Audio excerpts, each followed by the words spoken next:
you suck. And we've heard too much of you. People are starting to criticize Stephen A. Smith. It's always been that way with ESPN. It's always been that way on their NBA coverage. People are starting to fight back. People are starting to say, wait a second here. We ain't taking it no more. We don't have to take it from Stephen A. Smith. You know, people are starting to criticize Stephen A. Smith. See, there was a while there between 2019 and 2022. You weren't allowed to criticize anybody that looked like Stephen A. Smith. You were supposed to sit back, spread your legs, and take it. You know what I mean? I mean, you were just supposed to take it.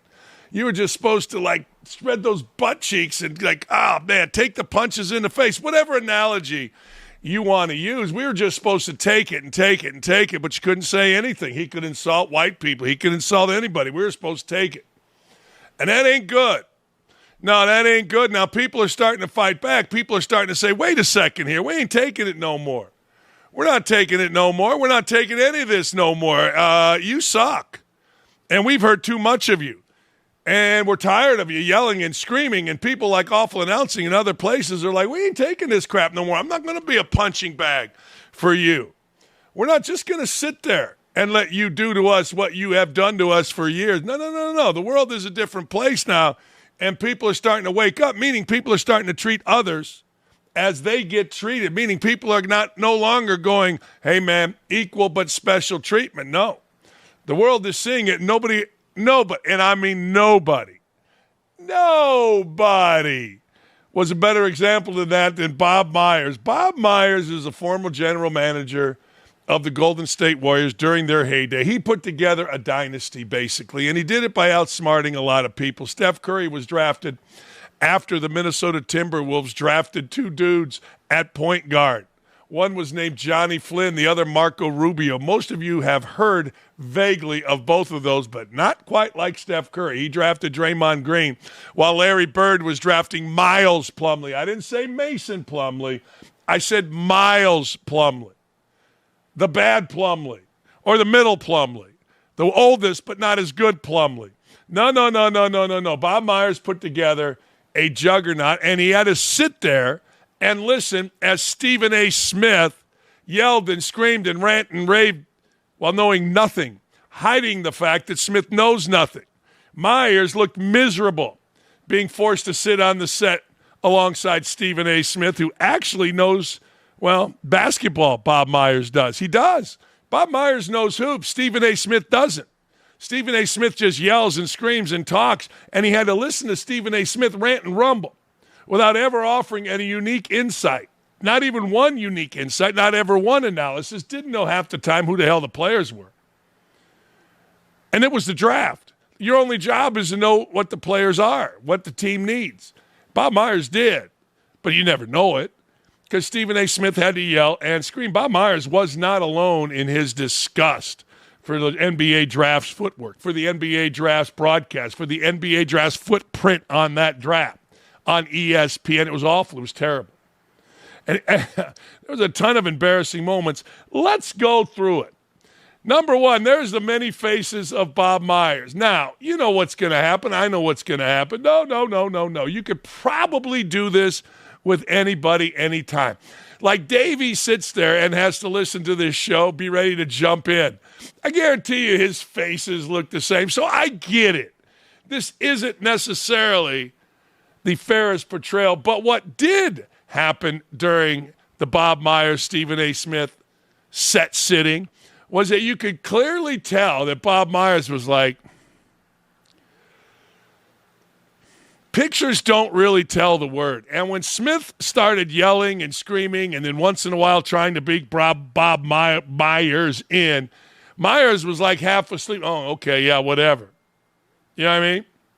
The many faces of Bob Myers during Screaming A. Smith's rant about the 76ers. You can almost see his thoughts. What am I doing? I was a GM of an NBA dynasty. We're only on pick 3, and he's already doing his yelling shtick.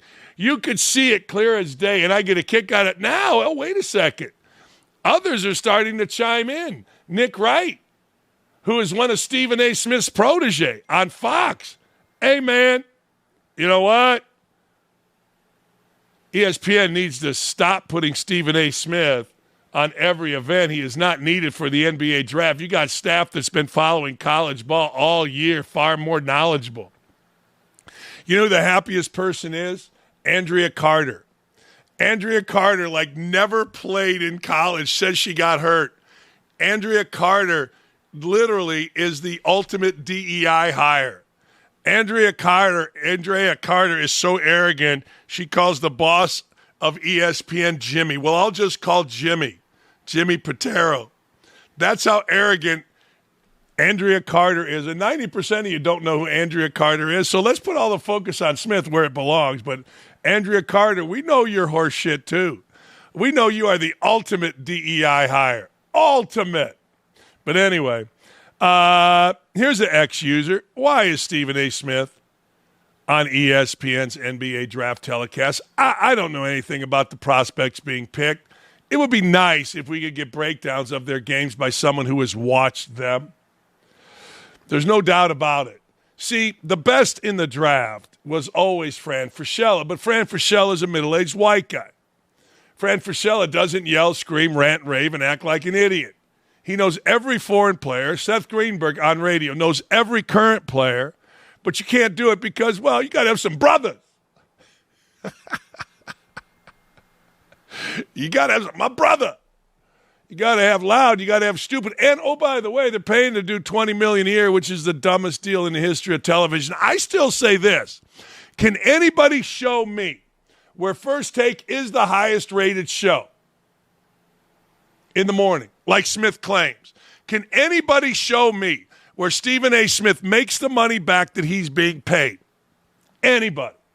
You can't. There's no chance. Hey, how about this? Malika Andrews, another DEI hire. She famously called Colin Cowherd as a draft choice by the Trailblazers. Here it is. So the Portland Trailblazers select Colin Cowherd here. This is a young man with the ultimate bet on yourself story. This Colin Cowherd. Now, if you ever want to say something that doesn't mean anything, say the wrong name, the kid's name was Cedric Cowherd, and say, this is the ultimate something. Bet on yourself story. Colin Cowherd's got to go, damn, wait. Hey, they can cut me, but I'm slotted. I'm slotted as a first-round pick. You got to pay me that green. That's what Cowherd's doing right there. Wait, what? What? Holy cow. Wait. They can't go back on it. Can't go back on it. I'm slotted. I get that money. I mean, the shit show. But it's always been that way with ESPN. It's always been that way on their NBA coverage. It has. This is nothing new. It's just that the people are now starting to pay attention. You know, it's nothing new. It's just people are now not afraid to call out. We don't have to take it from Stephen A. Smith and whatever her name was. Her name Malika something, whatever the hell her name, Andrews. We don't have to take it from them because they're African-American. You can fire back now and say, wait a second. See, I've always believed in treating people equal. I've always thought, hey, man, if you're good, you're good. You know, I'll get called racist for what I just said, but the truth of the matter is treating everybody equal is the way it should be. Now, well, I can't say anything about Malika Andrews because, you know, she sucks. Or I can't say anything about Stephen A. Smith, even though he sucks. I would love to see somebody show me where Stephen A. Smith is worth all this money or his show does as well as he says he does. I'll bet you any money. I'll bet you anything.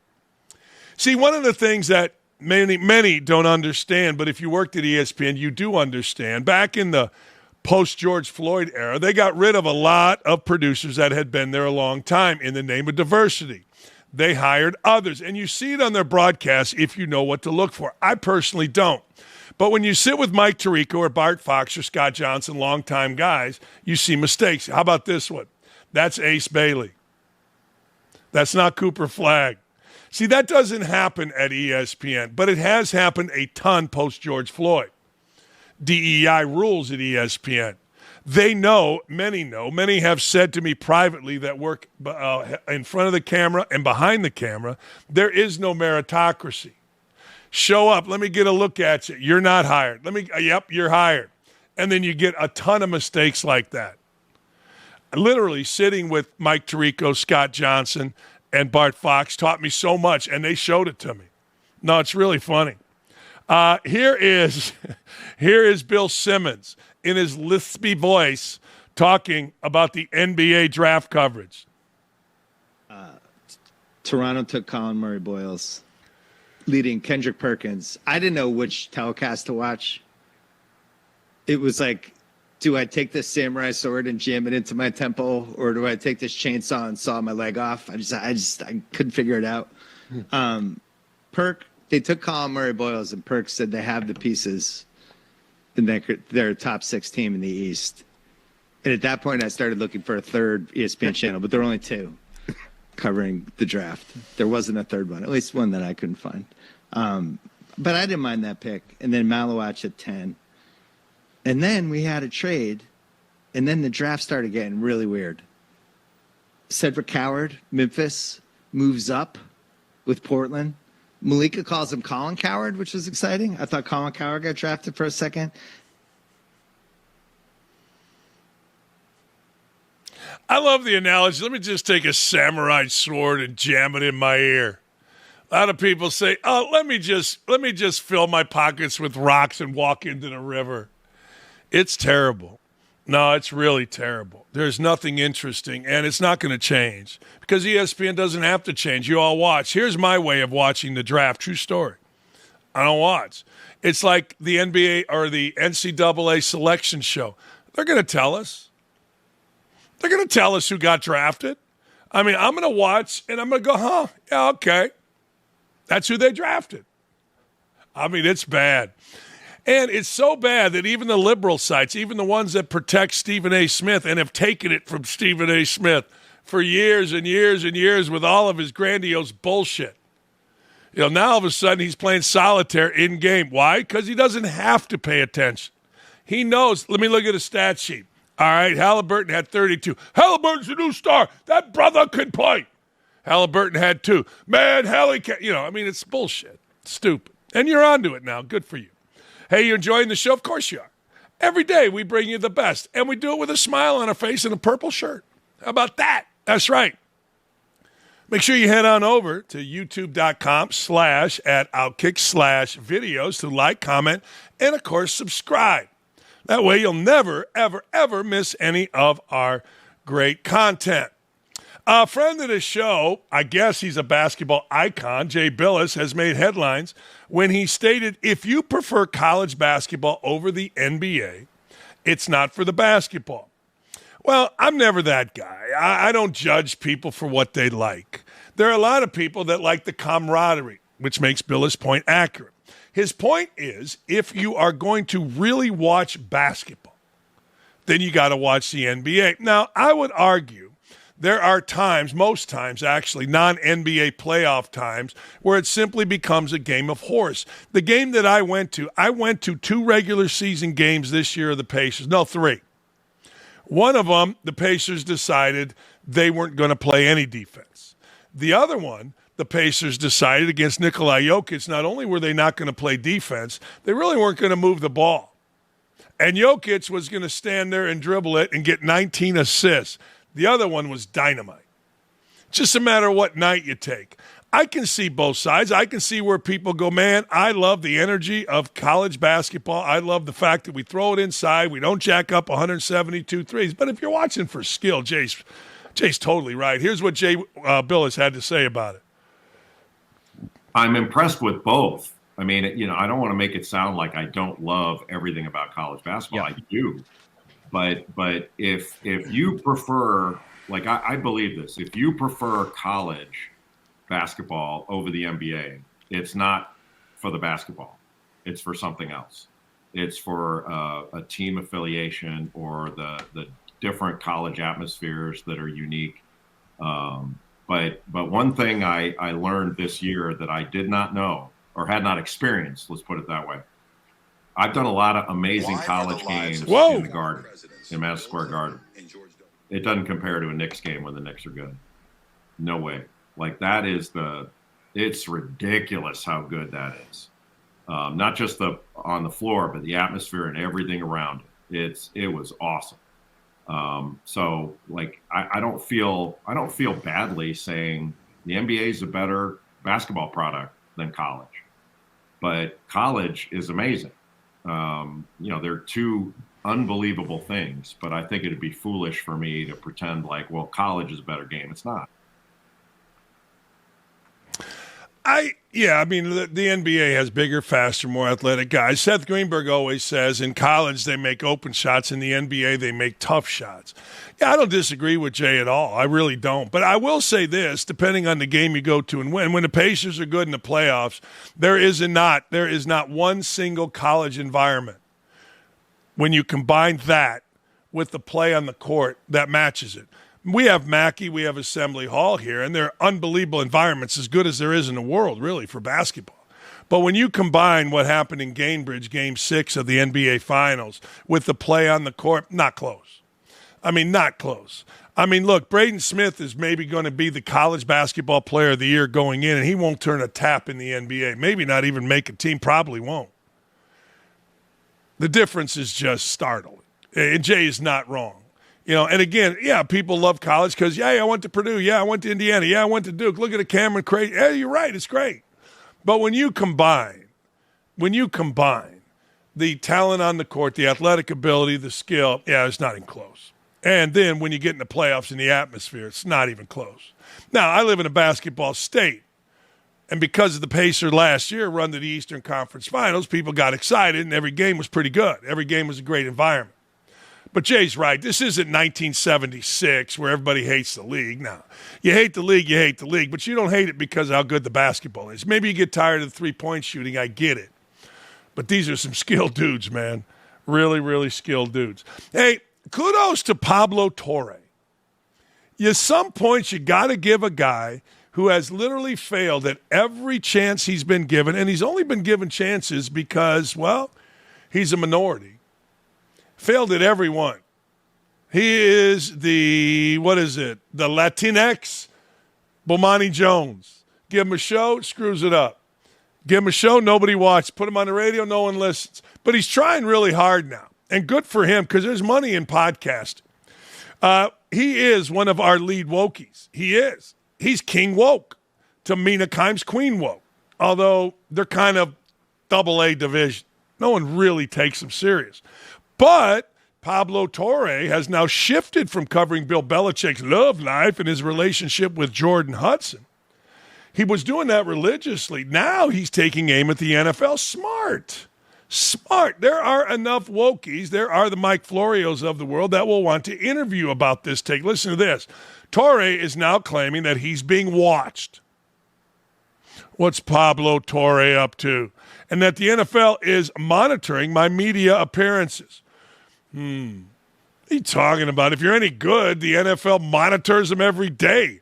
Hell, the Colts, Pacers listen to my shows here in Indy every day. Is this a big deal? I don't know, man. It is for the overly dramatic, the flaming.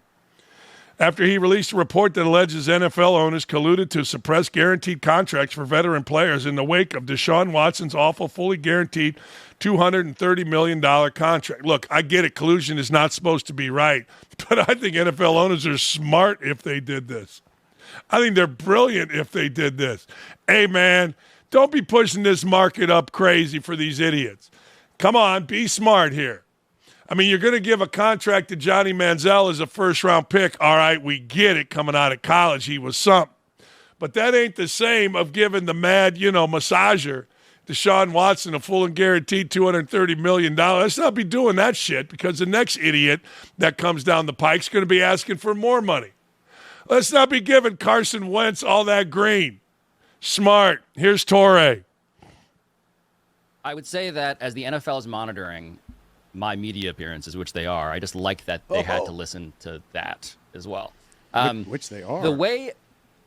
Look, this, Dan, I just need to stress that this is a document that neither the league nor the owners nor the union wanted out. They fought extremely hard. Florio, the sell on this is that Mike Florio is as plugged into this as anybody. He's as fluent and obsessive about this stuff as anybody. NFL, palace intrigue, and the law. And he couldn't get it. And so when I brought it to him, it was like, to quote Chris's living dad, a dog with a bone. Like the texts in here, right? The way that these guys talk, you have Lamar Jackson in this document talking about how he couldn't hear from the Ravens because, his phone was busted. The microphone on his phone didn't work, which you could take at face value or not. You could get to Kyler Murray, whose contract became the subject of a text message exchange between the owner of the Cardinals, who signed him to it, and the owner of the Chargers, and in which, by the way, sounding again kind of like Greg Cody, the Cardinals owner says, "Hey, Dino." And Dean Spanos, the owner of the Chargers, proceeds to celebrate how Kyler Murray's contract is going to set him up to pay Justin Herbert fewer guarantees. You have John Mara, the owner of the Giants, talking about what would happen if you went and talked to Jerry Jones. You have, again, Goodell on this testimony, dead to rights in terms of what he did. You have all of these ways of getting into the room where they don't want you to see.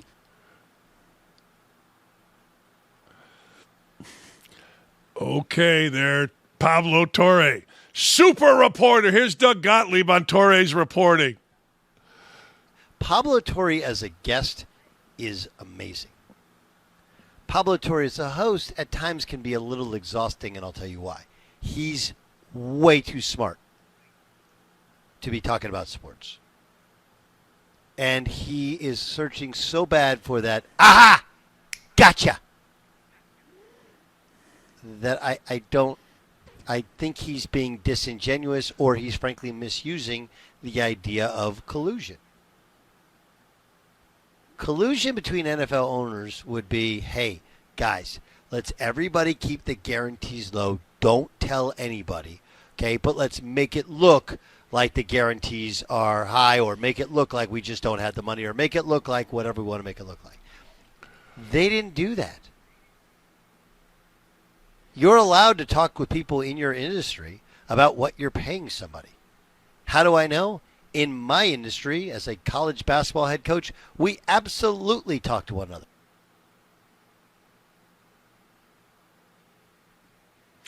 I mean, I don't think anybody's ever said Pablo Torre's too smart. The only guy I ever said was too smart to talk sports was Will Cain. That's it. Will Cain was really smart, and he was dealing with idiots, and, okay, fine. Yeah, I guess. I mean, I'll give you – see, I think Doug is taking it here. I think Doug knows that Pablo Torre's a moron, but I think he's doing one of those things, and he's saying, hey, I don't want to offend. Doug's young enough, and, he's got to answer to folks where he's still worried about offending folks. Pablo Torre isn't too smart, and I've heard Pablo Torre as a guest on the show. And no. Nope. He's a moron. Anyway, actually saying moron is wrong. He's not a moron. He's just trying really hard to get popular. He's like that little kid that bothers you. Hey, look what I got here. Hey, look what I'm doing here. Let me play. Let me play. The NFL has suspended Baltimore Ravens kicker Justin Tucker. Justin Tucker has been suspended for violating the league's personal conduct policy. The 13-year vet, Tucker, is going to be suspended for the first 10 weeks of the 2025 season. The league released the following statement yesterday. Free agent Justin Tucker is suspended without pay for the first 10 weeks of the 2025 regular season for violations of the NFL's personal conduct policy. It was announced today. Tucker's suspension takes effect on roster cutdown day, August 26. He'll be eligible for reinstatement Tuesday, November 11th. As with any free agent, Tucker may serve his suspension while not being under contract with a club. He remains free to try out, sign with a club. If he signs during the offseason, he may attend training camp, participate in preseason games. There you go. Here's Tucker's response. His rep, Rob Roche. We're disappointed with the NFL's decision. Justin has always strived to carry himself in a way that would make his family and community proud. Stands by his previous statements. In order to put this difficult episode behind him, get back on the field as soon as possible, we have advised Justin to accept his resolution and close the matter. Basically, they're saying, yeah, appeals are worthless. They got the goods on us, is how it seems. I don't know.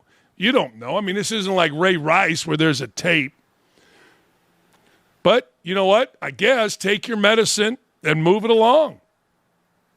The people who know Justin best know his character and understand that while he remains fully committed to excellence as a football player, he's deeply dedicated to his most important lifetime roles as father, husband, and friend. The question becomes, will Justin Tucker kick another field goal in the NFL? My say is absolutely not.